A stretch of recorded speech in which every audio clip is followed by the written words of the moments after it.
শৈশব থেকে আসলে কখনো আইনজীবী হব সেটা স্বপ্ন দেখিনি। আচ্ছা। তখন মনে হতো যে ডাক্তার, ডাক্তার, ইঞ্জিনিয়ার, এগুলো বাংলাদেশের সাধারণ মানুষ যেভাবে চিন্তা করে। আমার বেড়ে ওঠাটা একটা নদীর পাড়ে, অজপাড়াগা, যেখানে বিদ্যুৎ গেছে ৩-৪ বছর আগে। আমাদের সময় বিদ্যুৎ ছিল না। স্বপ্নটা কতটা তীব্র হলে আমরা উঠে আসছি সেইটার ব্যাপারে আমি বলবো যে এটা আমার আব্বার বিরাট অবদান ছিল।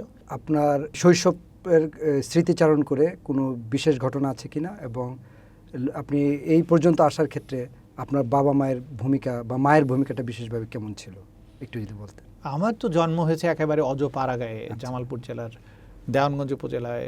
আমাদের গ্রামের নাম মৌলভীরচর।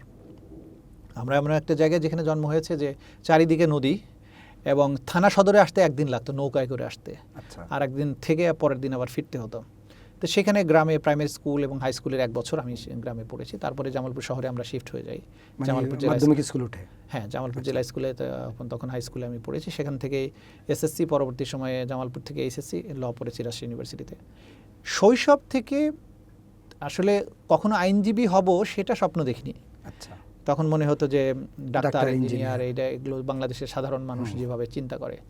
তবে একটা জিনিস মাথায় কাজ করতো যে আমাকে এমন কিছু হতে হবে যে রাষ্ট্র বা বাংলাদেশের শীর্ষ পর্যায়ের কিছু একটা হতে হবে, যাতে আমি দেশ এবং জাতির জন্য কিছু করতে পারি। এই স্বপ্নটা আমার মধ্যে ছিল। ইউনিভার্সিটিতে আমি লতে যখন ভর্তি হয়েছি তখনও আমার মনে হয় না যে আমি আইনজীবী হব। আচ্ছা। তো কিন্তু ল পাশ করছি, আমার কাছে মনে হচ্ছে যে ল পাশ করলেও আমি হয়তো আইনজীবী হব না, অন্য কিছু করব। কিন্তু একসময় দেখা গেল যে এই আইন পেশাতে আমি ঢুকে গেলাম, এবং দেশের সবচেয়ে বেশি আলোচিত যে মামলাগুলো সেগুলোই করতে হলো আমাকে। তো এগুলো আসলে আল্লাহর পরিকল্পনা থাকে। আর বাবা মার সমর্থন তো সবসময় ছিল, কিন্তু আব্বা যেহেতু স্কুল শিক্ষক ছিলেন, মা তো সবসময় বাচ্চা মানুষ করা নিয়েই ব্যস্ত থাকতেন। তাদের সাপোর্ট ছিল বলেই তো সামনে এত দূর আসা।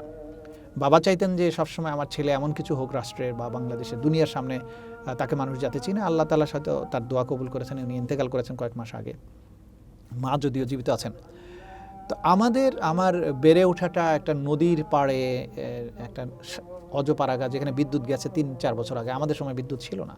আচ্ছা। তো সেখান থেকে, সেই জনপদ থেকে স্বপ্নটা কতটা তীব্র হলে আমরা উঠে আসছি সেইটার ব্যাপারে আমি বলবো যে এটা আমার আব্বার বিরাট অবদান ছিল।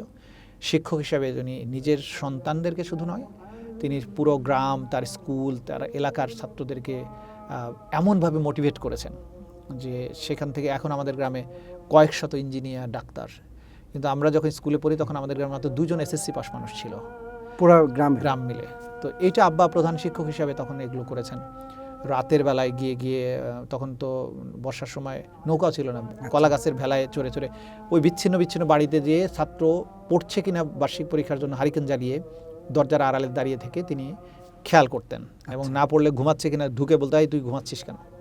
তো এটা ছিল একটা পুরো অন্ধকার একটা জনপদকে আলো দেখানোর জন্য একটা মিশন ওনার ছিল।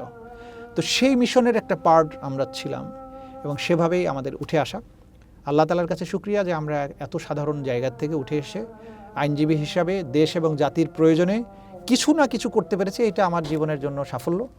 দেশ এবং জাতিকে এই যে দমবন্ধ একটা পরিবেশ, গুম খুন থেকে রক্ষা করার জন্য, আসামিদেরকে বিচারের কাঠগড়ায় দাঁড় করানোর জন্য যতটুকু করতে পেরেছি, এটা আমি মনে করি আমার জীবনের বড় অর্জন এবং আল্লাহ তাআলার কাছে আমাদের কৃতজ্ঞতা।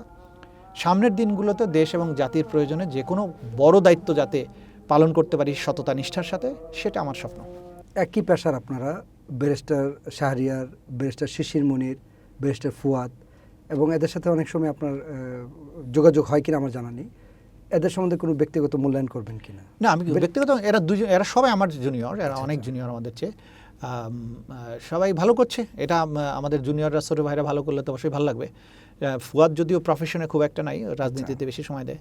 শিশির এবং শাহরিয়ারকে তো আসলে খুব বেশি দিন চিনি না, শাহরিয়ার তো আগে অতটা পরিচিত ছিল না। শিশিরকে চিনি, সে ছাত্র অবস্থার থেকে যখন আইনজীবী হয় তখন তো আমরা ট্রাইব্যুনালে কাজ করি, তখন সদ্য সে তখন আইনজীবী হচ্ছে, তো দেখার সুযোগ পেয়েছি। তো এরা যখন ভালো করে, এরা যখন আলোচনায় আসে, নিশ্চয়ই ভালো লাগবে, কারণ আমরা তাদের অগ্রজ।